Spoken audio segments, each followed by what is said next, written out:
জুলাইয়ের নারীরা যেই ব্যাপকভাবে আন্দোলনে ছিল সেই একইভাবে একই হারে তারা আসলে রাজনীতির মাঠে পরবর্তীতে আসলে ছিল না কেন, এবং এর দায় আসলে আন্দোলনের নেতৃত্ব হিসেবে আমাদের কতটুকু, আমাদের সামাজিক,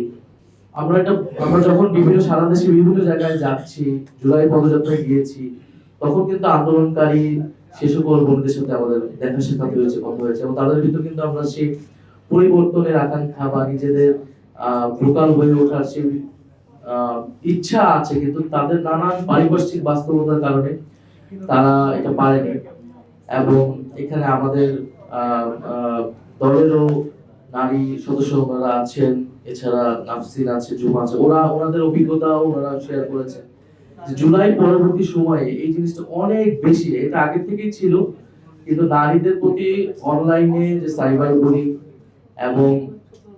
নারীদেরকে টার্গেট করে এমন একটা পরিস্থিতি তৈরি করা হয় যে মানসিকভাবে তারা বিপর্যস্ত হয়ে যায়। বিশেষত রাজনৈতিকভাবে ভোকাল যে সকল মেয়েরা জুলাই থেকে উঠে এসেছে বা নানাভাবে কথা বলতেছে,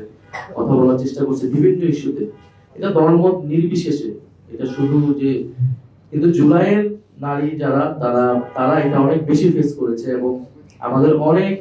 বৈষম্যবিরোধী ছাত্র আন্দোলনের অনেক মেয়েরা কিন্তু রাজনীতি ছাড়তে বাধ্য হয়েছে, এবং সাংগঠনিকভাবে আমরা হয়তো সেই কমফোর্ট জায়গাটা তৈরি করতে পারিনি যেখানে